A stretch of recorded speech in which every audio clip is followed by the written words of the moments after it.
Class 10 chapter 5 आरूढ़ी श्वेत केतु संवाद। देखिए, वीडियो के माध्यम से इस गद्यांश का अनुवाद मैं आपको समझाती हूँ। देखिए, शयनवादशा वर्ष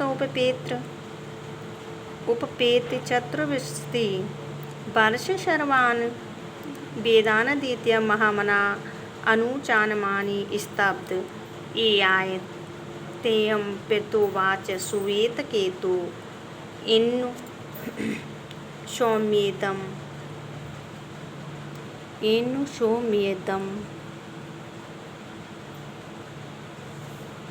महामना अनुचानमानि स्तब्धो तहि अश्यतुः तमः देशं प्राच्यम्। यानी श्वेत कुमार श्वेत केतु 12 बरस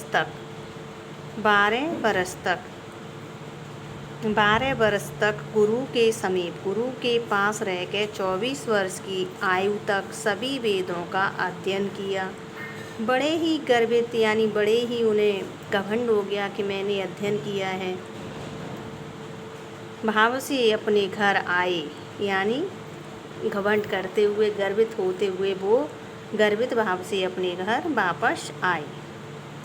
उसके पिता आरूढ़ी ने कहा, उनके पिता आरूढ़ी ने कहा, पुत्र श्वेत केतु, तुम्हारे द्वारा कुछ भी अपने गुरु से सीखा है, तुमने अपने गुरु से जो भी सीखा है वो मुझे बताओ। आपने अपने गुरु से जो भी सीखा है वह मुझे बतलाओ। तो महान मन वाले श्वेत केतु पिता के द्वारा पूछने पर स्तब्ध रह गए, यानी वो चुप रह गए, अचंभा सा कर गए कि क्यों मेरे पिता ऐसे पूछ रहे हैं। श्वेत केतु वही नहीं जानता था कि इसलिए वह स्तब्ध रह गया कि उसने नम्रता पूर्वक पिता से पूछा, ऐसा कौन सा रहस्य है जो मेरे आचार्य ने मुझे नहीं बताया। आरूढ़ ने अपने पुत्र श्वेत केतु को उस रहस्य के बारे में प्रवचन दिया, यानी प्रवचन किया। अब देखिए, दूसरा गद्यांश है आपका ये।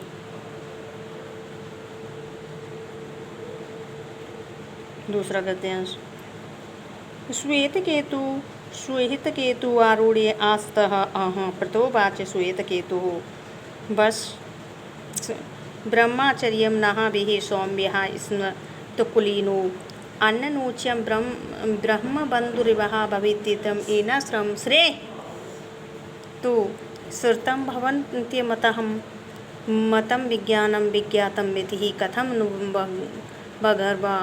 भगवः से आदेशो भवतीति नाहवे नूनं भगवन्तस्तः एतदेवे देशु तुहितं पश्यन्त कथं मे नावच्छन्ति भगवान् स्त्वेद में तद ब्रीवित्वति ततः सौम्येतु उवाचः।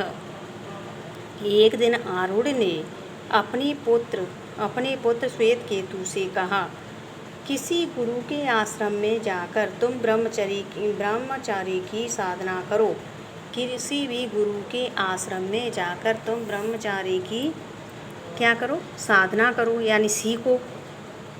वह नम्रता पूर्वक कहने लगा, नम्रता पूर्वक सभी वेदों का गहन अध्ययन करने लगा। अध्ययन करो, उन्होंने कहा। तो यही हमारे कुल की परंपरा रही है। यही क्या है? हमारे कुल की परंपरा रही। श्रुतं भवत्यं महाविज्ञानं विज्ञातमति, यानी कुल की परंपरा रही है। हमारे वंश में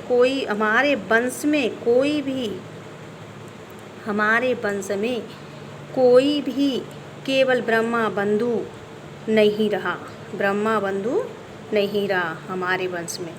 अर्थात तुम्हारे सभी पूर्वज ब्रह्मा ज्ञानी, तुम्हारे सभी पहले जो लोग थे वो ब्रह्मचारी यानी अज्ञात ब्रह्मज्ञानी। और आरूढ़ी ने पुत्र श्वेत केतु से पूछा,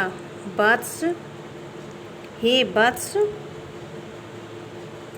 पुत्र श्वेत केतु से पूछा, वत्स क्या तुम्हारे गुरुजी वह रहस्य तुम्हें समझाया? तुम्हारे गुरुजी ने क्या वह रहस्य समझाया है जिससे सारा अज्ञात ज्ञात हो जाता, बिना सुना भी सुनाई देने लगता है और अमृत भी मत बन जाता, अमृत भी क्या बन जाता है?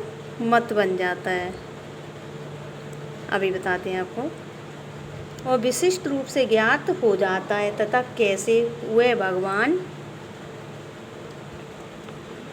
भगवान का आदेश होता है।